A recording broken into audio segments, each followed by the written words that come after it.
بيبدأ فيلمنا مع كيت ديبياسكي واللي بتكون موجودة في تلسكوب سوبارو علشان بتعمل أبحاث للدكتوراه بتاعتها، وبتكتشف جسم غريب جدا وبتروح توريه لزمايلها وللدكتور مندي اللي مسؤول عنهم، وبيحتفلوا مع بعض بالاكتشاف العظيم بتاعها ده. وبتطلب واحدة من طلبة الدكتور مندي إنه يوريهم إزاي يحسبوا مسار المذنب ده، وبيحسب لهم فعلا الدكتور مندي بعد المذنب من الأرض ومساره، وبيكتشف حاجة غريبة وبيطلب منهم إنهم يمشوا ما عدا كيت، وبيروح هو وكيت علشان يكلموا مسؤولة في البيت الأبيض وبيقول لها على اللي اكتشفوه. بتروح تكلم الدكتور تيدي وده اللي مسؤول عن المواضيع دي في وكالة ناسا، وبتوصله بالدكتور مندي وبيقول له ان هم لقيوا مذنب عرضه 15 كيلو متر وهيصطدم بالارض في خلال 6 شهور. وبيتوتر جدا الدكتور تيدي وبيقول للمسؤولة في البيت الابيض ان هو لازم يقابل الدكتور مندي وكمان البنت اللي شافت المذنب لاول مرة. وبيتوتر الاتنين جدا وبيبعتوهم على اول طيارة رايحة لواشنطن، وبيوصلوا البيت الابيض وبيقابلوا الدكتور تيدي والجنرال سيمز وده اللي هيمثل بنتاجون في مراقبة المذنب ده، وبيقعدوا مع بعض وبيقولوا لهم يستنوا علشان هيقابلوا الرئيسة جيني. وبعد ما بيستنوها كتير جدا بتوصل للرئيسة فعلا، وبيحاول الدكتور تيدي انه يكلمها لكن هي بتتجاهله، وبيقول له جيسون اللي هو ابنها ويبقى رئيس الاركان ان هم عندهم مشكلة مهمة جدا بخصوص الانتخابات وهيرجع له بعد 5 دقايق. ولما دخلوا الاجتماع سمعوهم وهم بيحتفلوا جوه بعيد ميلاد، وبيفتحوا موبايلاتهم علشان يشوفوا الخبر انتشر ولا لا، لكن بيلاقوا محدش يهتم بالموضوع اصلا، الناس كلها بتتكلم في اخبار تافهة. وبعد كده بيجيب لهم الجنرال سيمز ميه وحاجات ياكلوها وبياخد منهم فلوسها، والدنيا بتليل عليهم وهم لسه مستنيين، وبيسيبهم الجنرال ويمشي وبيستغربوا ازاي يمشي ويسيب موضوع مهم زي ده. وبتروح كيت المطبخ تجيب ميه تاني وبتسال واحده قاعده هناك هي المفروض تدفع الفلوس فين، فقالت لها ان الميه دي اصلا ببلاش. وبتروح للدكتور مندي وبتقول له ان الميه والاكل اللي جابوا لهم الجنرال سيمز طلع ببلاش، وبتستغرب جدا ازاي ياخد منهم فلوس في حاجات اصلا مجانيه. وبيطلع لهم جيسون اخيرا بس بيقول لهم ان هم مش هيقدروا يقابلوا الرئيسة النهارده، وبيتضايقوا جدا وبيمشوا وبيودوهم يقعدوا في فندق. وبتحكي كيت اللي حصل لفليب صاحبها اللي بيشتغل صحفي وبيدور على اي فضايح دايما علشان ينشرها، ما بيهتمش برضه قوي بموضوع المذنب. وبيكلم دكتور مندي عيلته وبتنصحه مراته ما يتوترش في الاجتماع لانه بيبقى باين عليه ان هو بيتوتر كتير او بيعاني من امراض نفسيه. وبيجتمعوا تاني يوم فعلا مع الرئيسة جيني وبتقول لهم ان قدامكم 20 دقيقه تقولوا لي على حكايه المذنب ده. وبيبدا دكتور مندي يشرح لهم المذنب وخطوره الوضع، وان المذنب ده لو خبط في كوكب الارض هيدمر الكوكب بالكامل. وبيتريق جيسون على الدكتور مندي وبيبقى باين عليه ان هو مش مستوعب اصلا خطوره الوضع.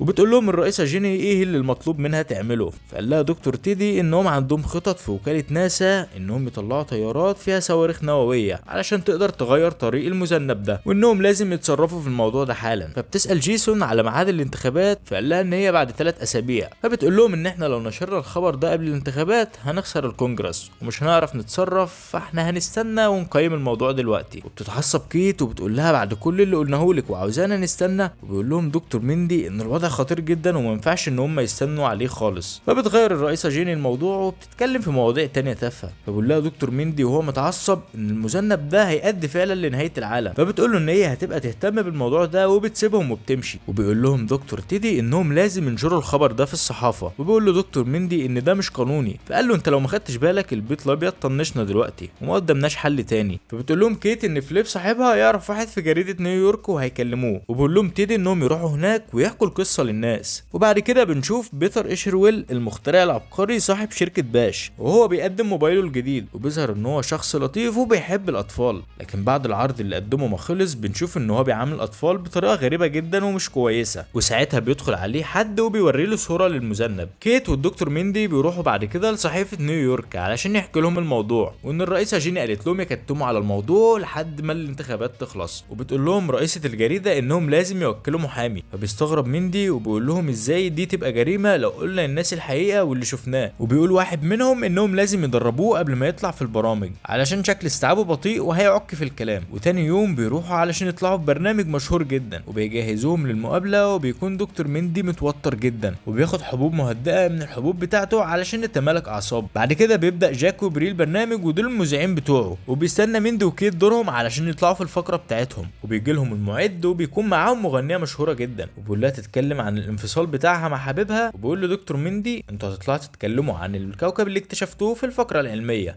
فبقول له ان هو مذنب. وبتقول له كيت انتوا اكيد عارفين احنا جايين نتكلم عن ايه. قال لها المهم تخلوا له اللي هتقوله مسلي وخفيف. وبتتضايق كيت جدا من كده، وبعد كده بتدخل المغنيه وبتبدا الفقره بتاعتها. وبيجي دور كيت ودكتور ميندي في اخر فقره في البرنامج، وبيبداوا يسالوهم اسئله سخيفه جدا زي ان في مخلوقات في الفضاء ولا لا، وبيبقى كلامهم معاهم كله هزار لحد ما بيسالوهم عن المذنب اخيرا. وبتقول لهم كيت عن اللي شافته وان المذنب ده في طريقه لتدمير الارض، بس هما برضو ما بيهتموش وبيفضلوا يسالوا اسئله سخيفه. وبتتصدم كيت وبتتعصب وبتقول لهم اني بحاول اقول لكم ان الكوكب كله هيتدمر. فبيقولوا لها ان هما بيحاولوا يخلوا الاخبار الوحشه انها تبقى مسليه. فقالت لهم الموضوع مرعب ومش مسلي خالص علشان احنا كلنا هنموت. وبتمشي وبتسيب البرنامج. بيحاولوا يكملوا البرنامج مع دكتور ميندي وبيبينوا للناس ان كيت مجنونه. وبتعجب المذيعه بدكتور ميندي وبتقول له ان هما لازم يستضيفوه تاني بس ما يجيبش كيت معاه. وبعد ما بيخلصوا الحلقه بيروحوا لصحيفه نيويورك وبيعرفوا ان المغنيه جابت مشاهدات كتير جدا والناس اهتمت بيها اكتر من موضوع فقرتهم، وان الناس ما عجبهمش كلام كيت عن المذنب واتريقوا عليها. بس اراء الناس كانت ايجابيه عن دكتور ميندي واعجبوا بيه، بس غير كده مفيش ناس كتير اهتمت بالموضوع وما حققوش الاهتمام المطلوب. وبيستغرب ميندي وبيتضايق من قله اهتمام الناس ان هم ازاي مش مرعوبين من قصه المذنب. وبيقول لهم رئيس الجريده ان رئيسه ناسا قالت ان الموضوع مش حقيقي وان الموضوع مجرد اشاعه. وبيقول له ميندي انها اصلا دكتوره تخدير وبتدعم الرئيسه جيني وان كلهم فسده، بس بيتخلى عنهم وبيسيب الموضوع. وبتقول كيت لميندي ان كل اللي باقي هو 6 شهور و10 ايام على وصول المذنب. بعد كده بتنتشر فضايح جنسيه للرئيسه جيني والناس بتتقلب ضدها. ودكتور ميندي بعد كده بيكون قاعد في بيته وبيتابع اراء الناس، وبتنادى عليه مراته علشان يقابل ضيوف جايين له،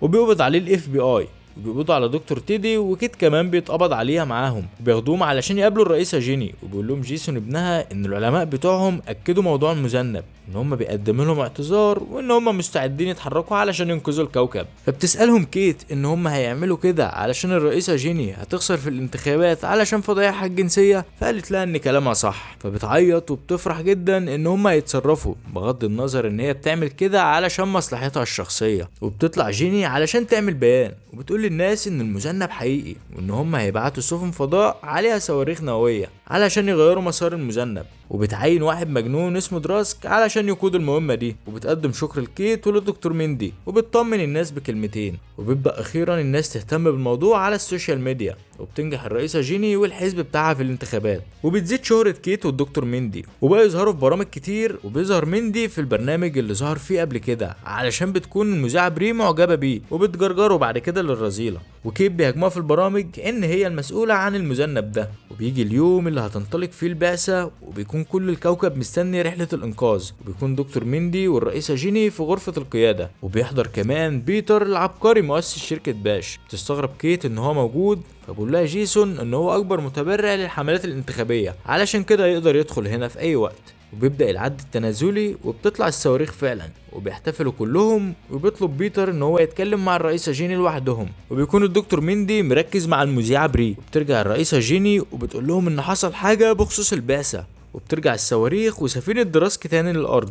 وبعد كده بيكون دكتور ميندي محبوس مع تيدي وكيت في أوضة وبيسألوا عن سبب رجوع البعثة. وبتسأل كيت عن الراجل اللي دخل للرئيسة جيني، وبيقول لها تيدي ان ده بيتر إيشيرويل المدير التنفيذي لشركة باش وتالت اغنى راجل في الكوكب. وبيدخل جيسون بعد كده وبيطلب دكتور ميندي الاجتماع مع الرئيسة جيني، وبيقول لكيت تستنى مع دكتور تيدي حوالي 3 أو 4 ساعات بس. وبيروح ميندي الاجتماع وبتقول لهم الرئيسة جيني ان الخطر اللي احنا خايفين منه طلع فرصة عظيمة، وان العلماء في شركة باش اكتشفوا حاجة مهمة. وبيكلمهم بيتر وبيقول لهم ان العلماء في شركته اكتشفوا ان المذنب ده مليان معادن نادرة من اللي بتستخدم في صناعة الموبايلات والتكنولوجيا بشكل عام، وان الصين مستحوذة على المناجم بتاعة المعادن دي. بيقول ان المذنب ده موجود فيه معادن قيمتها 32 تريليون دولار، وكل اللي قاعدين بيفرحوا بالكلام ده ما عدا دكتور ميندي. وبيسألهم ايه هي فايدة الفلوس دي كلها واحنا كلنا كده كده هنموت. وبيروح بعد كده يقول لكيت وتيدي على اللي حصل ده. فقال له تيدي ان ده جنان وان هما مش هيعرفوا ياخدوا المذنب. فقال له ميندي انا قلت زيك كده، بس هما معاهم علماء مشهورين ومعاهم تكنولوجيا متطورة. وبيكون بيتر مدير شركة باش شرح لهم ان هو عنده خطة انه يقدر يفتت المذنب ده لاجزاء صغيره عن طريق مركبات فضائيه صغيره شركته هي اللي اخترعتها، وهتقدر تفتت المذنب ده ل 30 جزء وهو نازل لكوكب الارض. وهيقدروا ان هم يوقعوه في المحيط وياخدوا المعادن اللي موجوده فيه، وساعتها هيقضوا على الفقر والجوع اللي في الكوكب. وبيحاول ميندي ان هو يقنع كيت وتيدي بالكلام ده، بس بيضحكوا عليه وبيقولوا له ان دي حجه علشان يبرروا بيها جشعهم. وبيقول لهم ميندي لو عاوزين نستقيل من البعثه انا هستقيل، بس دلوقتي الموضوع في ايديهم هما، وهم اللي معاهم كل السلطه، ولازم اكون معاهم ومراقبهم قبل ما يعملوا كارثه. فبتتعصب عليه كيت وبتعلي صوتها وبتقول ان الكارثه حصلت فعلا لما قرروا ان هم هيسيبوا المذنب يخبط في الارض علشان يعلوا اسهم شركه موبايلات، وبيبقى قصدها على شركه باش. وبيسمعها الناس اللي حواليها في المكان وبيسالوها عن اللي بيحصل وان هم من حقهم يعرفوا. فبتقول لهم كيت ان الحكومه لو كنز على المذنب وهيسيبوه يصطدم بالارض علشان يبقوا اغنياء اكتر. وبيحصل فوضى ورعب في المدينه بسبب كلام كيت، والاف بي اي بيقبضوا عليها وبيقولوا لها على شويه تهم عندها، وان هم هيسيبوها لو مضت على ورقه ان هي ممنوع تظهر في الاعلام وتتكلم عن المذنب او عن شركه باش. وبتمضي عليها كيت. وبعد كده بيكون مندي راجع شقته مع المذيعه بري، وبيلاقي مراته مستنياه هناك وبتقول لها بري ان احنا مبسوطين مع بعض. بس مندي ما بيبقاش مبسوط وبيبقى واقف متوتر ومش عارف يتكلم. وبعدين بتعرفها ازاي تاخد بالها منه وبترمي له الادويه بتاعته في وشه وبتسيبه وتمشي. وكيت بتكون شغاله في محل وبتدخل لها 3 شباب شكلهم غريب وبيعرفوها وبيطلعوا معجبين بيها وبيكرهوا قرارات الرئيسه جيني والحكومه. بيقولوا لها ان هي ممكن تبقى تروح وتخرج معاهم في اي وقت. بعد كده بيروح دكتور مندي والرئيسه جيني لشركه باش وبيوريهم بيتر الالات اللي اخترعها واللي هيبعتوها علشان تفتت المذنب. وبيقول له مندي انا عاوز اتاكد ان حصل اختبارات للمهمه دي وان انت مش بتتعامل مع الموضوع ده كرجل اعمال. فبيتضايق بيتر وبيقول له انت كل فكرتك عني ان انا رجل اعمال، وبيقول له ان الالات دي هي المستقبل. وبيقول له احنا خوارزمياتنا متطوره جدا لدرجه انها تعرف كل حاجه عنك حتى الامراض اللي موجوده في جسمك. بيقول له مندي انا بس عاوز اتاكد ان الموضوع مضمون من الناحيه العلميه. قال له احنا حساباتنا دقيقه جدا لدرجه ان احنا عارفين انت هتموت ازاي، وانا شفت انت هتموت ازاي بس مش فاكر حاجه غير انك هتموت لوحدك. وبيسيبه وبيمشي. وكيت بتروح بالليل وبتقعد مع الشباب اللي اتعرفت عليهم، ومندي بيستضيفوه تاني في البرنامج وبيسالوه اذا كان المذنب موجود فعلا ولا لا، وبيقول لهم ان هو اكيد موجود. وبيقولوا ان المجتمع العلمي عنده مخاوف من الموضوع. بس بيقطعوا المذيع وبيقولوا ان اسهم شركه باش بتعلى وانا اشتريت منها فما فيش داعي للقلق. وبيهزر مع بري وبيحس مندي ان هو مش كويس وبتحاول بري تطلع فاصل بس قال لها تستنى علشان يقول حاجه مهمه. فبيهزر المذيع تاني فبينفعل عليه مندي وبيقول لهم ان مش لازم كل حاجه يقولوها تطلع ذكيه ويكون فيها ترفيه. وبيوجه كلامه للناس وبيقول لهم ان في مذنب ضخم هيصطدم بالارض وبيقول لهم انا شفته بعيني في التلسكوب. وبيزعق وبيستغرب ازاي محدش مهتم بالموضوع، الناس بتهتم بالحاجات التافهه بس، وان هما كان لازم يغيروا مسار المذنب ده من الاول لما جت لهم الفرصه. وبتقول له بري ان الرئيسه جيني قالت ان في فايده لو سيبنا المذنب يوصل للارض. فزعق تاني وقال لها ان الرئيسه كدابه وان الحكومه اتجننت وان كلنا هنموت. وبيقوم يزعق زي المجنون والاف بي اي بيمسكوه بعد البرنامج.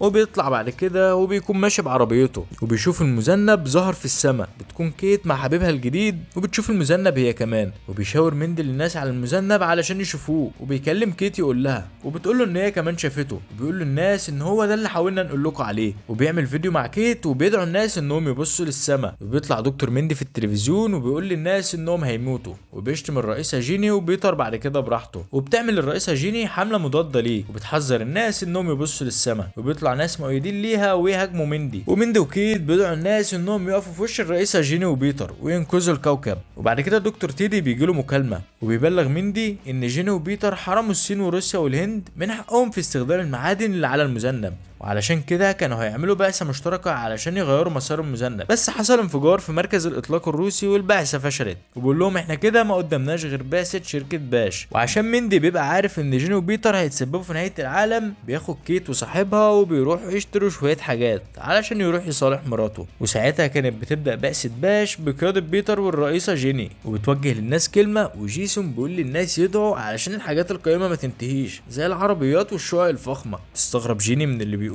وفي الوقت ده بيوصل مندي لبيته وبيقابل مراته وولاده وبيتأسف لها جدا على اللي حصل، وبيبداوا كلهم يحضروا العشاء عائلي قبل نهاية العالم. وبينضم لهم الدكتور تيدي بعد كده. وفي الوقت ده بتنطلق صواريخ بعثة باش، لكن وهي طالعة بينفجر صاروخ منهم. بيقول لهم بيتر يطمنوا وان هم عاملين حسابهم في نسبة للخطأ وان كل حاجة تمام. وبتوصل الصواريخ عند المذنب وبيطلع منها مركبات صغيرة، وبيحصل خسائر تاني وفي مركبات بتخبط في بعض وبتدمر 6 منهم. تسأل جيني بيتر عن الوضع فقال لها ان العدد اللي باقي يقدر يفتت المذنب. وبتبدأ المركبات دي فعلا عملية التفجير، لكن كان واضح ان المذنب ما تأثرش وفضل زي ما هو. وده اللي بتأكده جيني لبيتر لما قالت له ان رئيس الصين بيقول ان المذنب لسه موجود زي ما هو. وبيخلع بيتر وبيقول لهم ان هو رايح الحمام. بتروح جيني وراه وجيسون بيقول للي موجودين ان هم راجعين على طول، بس كل اللي موجودين خافوا وجريوا على بيوتهم علشان يودعوا اهلهم. بعد كده بيكون مندي بيتعشى مع كيت وتيدي وعيلته، وبتكلموا جيني وبتقول له ان في سفينة فضاء جاهزة هتاخد 2000 واحد وهتوديهم لأقرب كوكب يقدروا يعيشوا عليه. وبتقول له ان هو يقدر يروح تروح هو وحد كمان معاه، فبقول لها شكرا على العرض ده انا مش عاوز اجي، وتقدري تروح انت وجيسون وتنبسطوا هناك.